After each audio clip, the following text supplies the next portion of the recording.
And one day, my mom called me and told me, "You got the role." And I just grabbed my bag and left. And man, what a wild journey that started.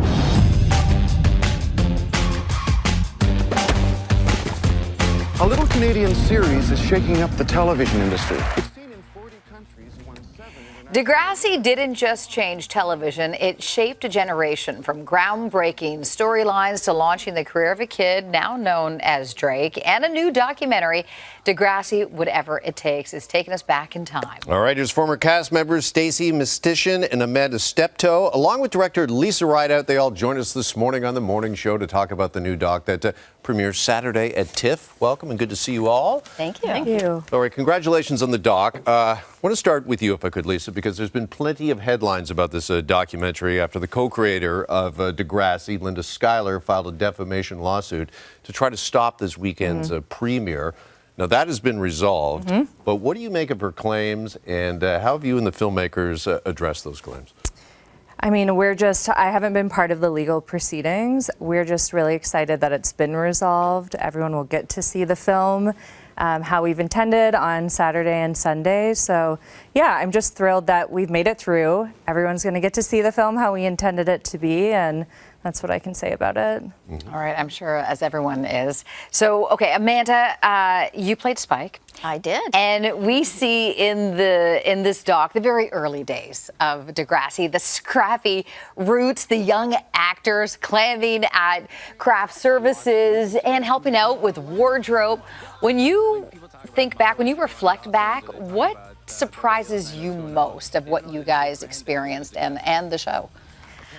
You know, honestly, at the time when we were doing all of those things, whether it was acting or helping out behind the scenes, we didn't know any different. We were just, you know, young kids on a show, not realizing how huge it would become, right? So at the time, clueless, no experience, first acting job, just kind of was in the moment and went with it. It's more when you look back and you reflect on, well, we did A, we did B, we did C, like, holy crap.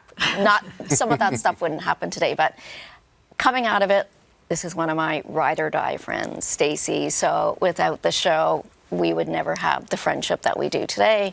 Yeah. So that's, to me, what I'm taking away, even when I see the documentary, is the friendships that we've created and have lasted. Yeah, and Stacie, your interview in the doc is one of the more emotional ones as well. What was it like for you reflecting and looking back? It was emotional. You know, it was so nice. It was just lovely to have been asked by Lisa and Carrie to share our experiences, because all the years that we've been, you know, that we gave to the show, and we've been promoting the show because we love being a part of it, but we've never had even an opportunity to share our experiences. So it was really refreshing, I guess, to be able to share our stories, our truths.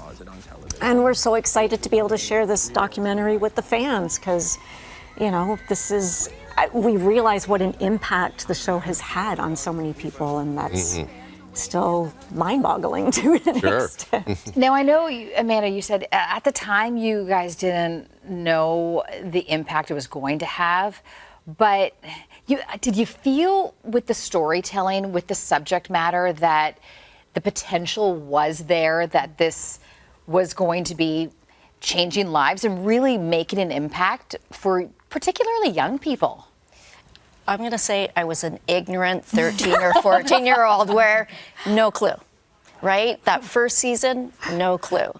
It wasn't until I'd say this after even the episode where it's Spike gets pregnant, right? And it's called It's Late. It wasn't really probably until that point for me, and that was maybe episode 8 or something in the first season, where I'm like, wow, this show is going to have a huge impact. And so there was a moment in time that maybe I wasn't so ignorant anymore. Yeah. All right, I know Drake has called Degrassi one of the most innovative pieces of programming of all time and forever ingrained in Canadian history, entertainment history.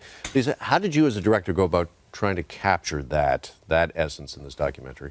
Yeah, I mean, it's a tricky one because it is a franchise that has been around for 40 years, so there's so many different stories. But I was a fan of the show growing up, watched it, remember everyone on the show, so I think We tried to capture both the fan experience and the impact, and then the behind the scenes as well, and what everyone was going on in the show. So we were tasked to tell the legacy, the ups and downs of the franchise, and that's what we did. All right, and you can catch it all. It premieres this Saturday, Degrassi, Whatever It Takes, at TIFF. Thank you all for stopping by and going down memory lane. When you were saying Spike Bright, I'm like, yeah, that's what I was watching. That was my time right there. Thank you guys for coming in. Thank you. Great to see you.